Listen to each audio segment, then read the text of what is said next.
Greetings, M Squared here, and today we are going to do an introduction to graphing quadratic functions using the vertex form. So to start off, we're going to remember a little bit about what we did when we graphed absolute value functions. Let's get started. Okay, I am hoping that some of you remember absolute value functions, and the formula that we used for absolute value functions looked like this. It had the absolute value bars. It had an A on the outside. I'm hoping you remember that told us the slope of the sides. H and K, hoping you remember that those two tell us our vertex. So it told us our vertical shift, our up and down shift, and our left and right shift. So what we're going to do is just to remember this, because if you remember this, then graphing quadratic functions in vertex form is going to be so simple. So first we're going to graph, and then we're going to write the equation. So when I look at this, the first thing I want to know is where my vertex is, because that's where I want to start.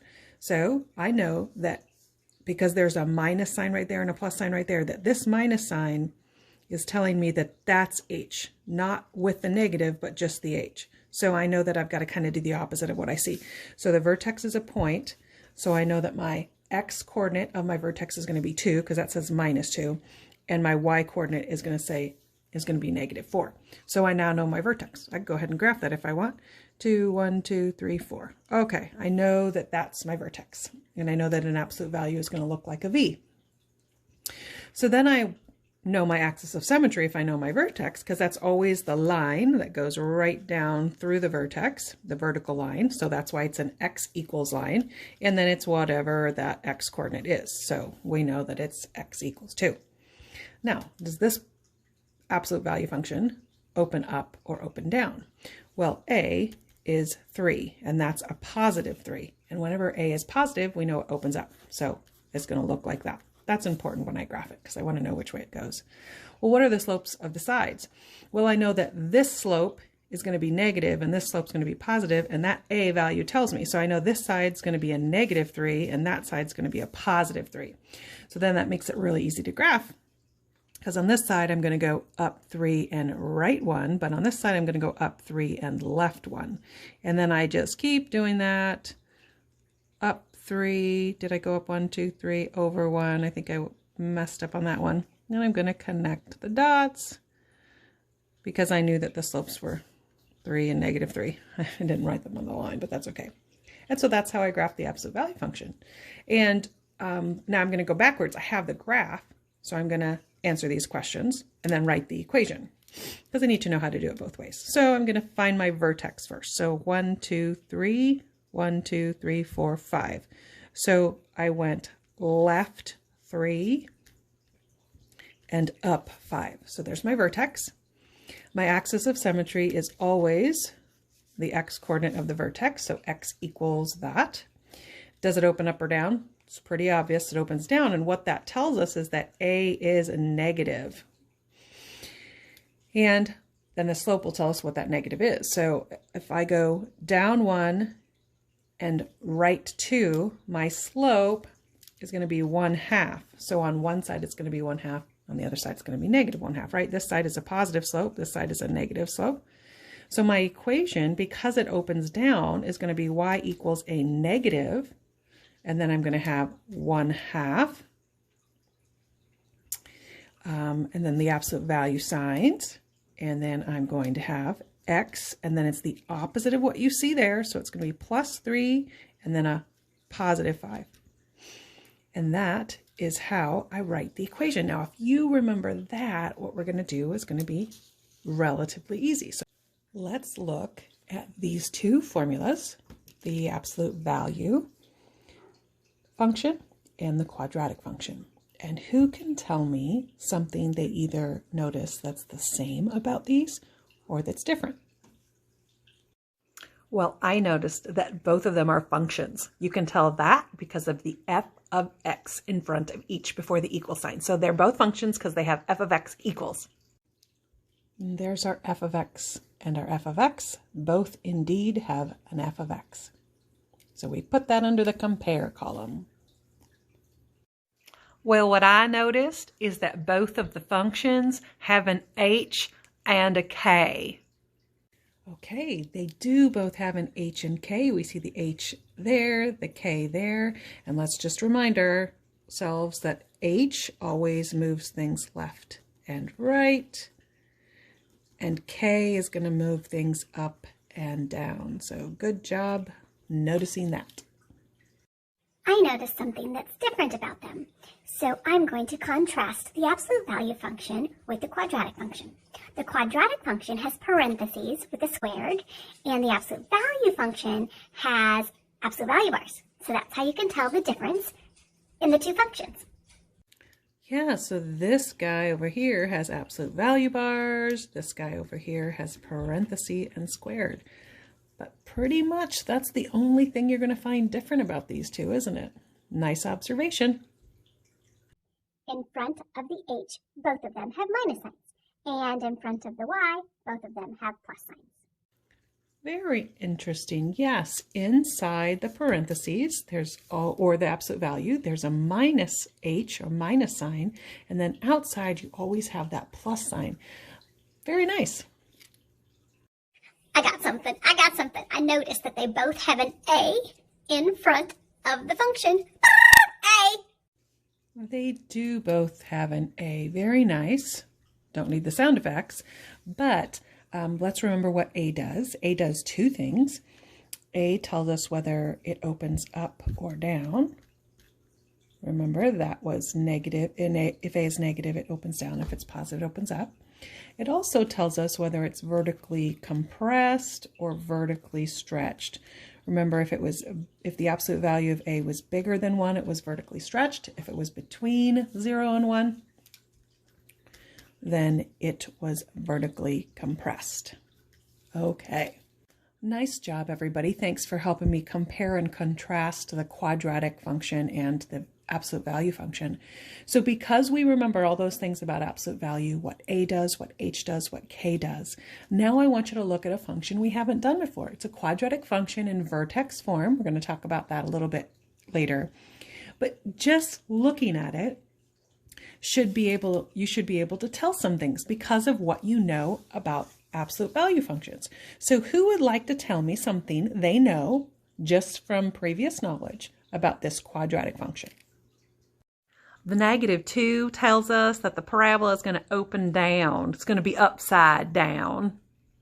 Very nice. The -2 does tell us that it opens down.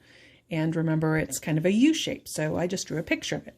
Okay, who else notices something about this function? The x minus 4 tells us to go right 4. It's really important to remember that a minus sign in there, you've got to think about the opposite because it says minus h. So 4 is the h. So go right 4, not left 4.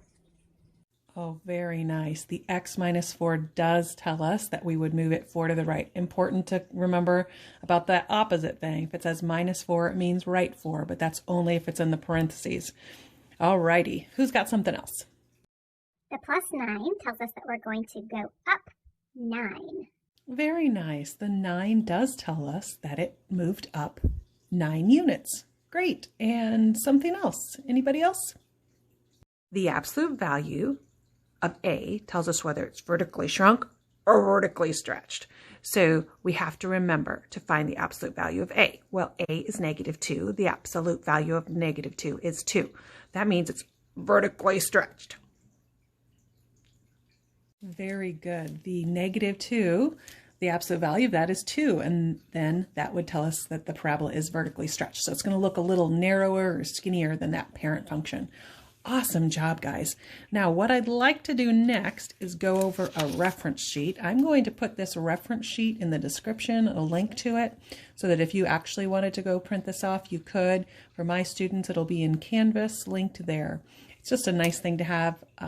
The one I put up there will also have standard form, so it'll have both, but we're just going to talk about vertex form today. Standard form is in a few days. Okay, so this is just a reference sheet to tell you about a lot of those things we've already talked about. So it tells us what a does, if a is positive or greater than 0, it opens up. If it's negative, it opens down. If the absolute value of a is between 0 and 1, it's compressed. If it's greater than 1, it's stretched. The vertex is going to be that h comma k, which we talked about, and a little reminder to do the opposite of the -4 there. The axis of symmetry is x equals h. The domain we've already talked about is all real numbers. For y equals x squared parabolas, remember when in algebra 2, when you switch it and you do x equals y squared, then that switches. But for all the ones we're going to do, it'll be all real numbers, and the range depends on where it starts and which direction it goes. So if it opens down, then our range is going to be less than the y value of the vertex, or the k. And if the parabola opens up, because a is positive, then it's going to be greater than the the y value of the vertex, or that k.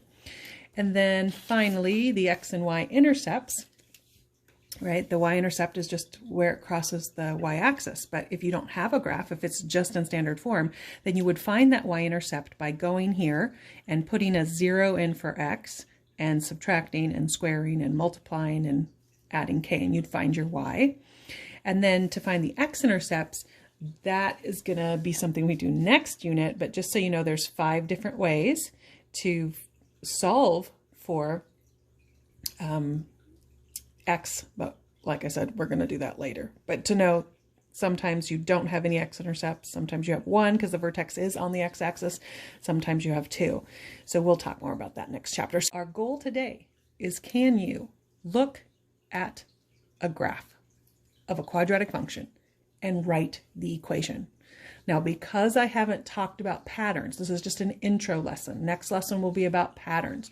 I'm going to tell you what the absolute value of a is. You still have to decide whether it's negative or positive, and that's, remember, determined by if it opens up or down. And then we're going to have to find the vertex. And you just need those 2 things. You need an a and a vertex, and that's all you need to write a quadratic function. So first thing I'm going to do is find my vertex. It looks like I went over 4 and down 4. So -4, -4. Looks like my a is 3. It opens up, so I know a is going to be positive. So I'm going to be f of x is going to be equal to 3, parenthesis, with a little squared, right? And it says x is -4, so that means x minus a -4 would have been +4. And then it's a down 4, so I'm going to do down 4. So that is my equation for that parabola. Kind of cool, huh? I think so. I love patterns. Okay, so here a is 1, but I notice it's upside down. So I know that f of x is going to be a -1. Now I'm going to put a -1 there. You don't have to, but I'm going to put it there just so that you can see how that 1 is determined. But if you just had a minus sign, that would be okay too. So I know that every quadratic function is going to have those parentheses with the squared. So now I need to find my vertex. So it looks like I went left 2 and up 5. So my vertex helps me find my h and my k. So it's going to be x minus a -2, or +2, and then +5. All right, on this one, it says that a is 3, but it's a 0.3, sorry, but it's upside down. So I'm going to say f of x equals -0.3. And then I've got to find my vertex. It's right there, so it looks like it's 1, 6. So I went right 1, up 6, so that's an x minus 1 plus 6. And that is how you can look at a graph and tell what the function is. Now later we're going to talk about how you can find that a, because that's going to be one of the next steps. Is there's a way that if you have the graph, you can find out what a is. And we're going to do that next. So your homework is just going to be looking at these. You'll know what a is, because it's going to be matching, and you won't have to find a for tonight's homework, but next time you will. So good luck with that. M squared signing out.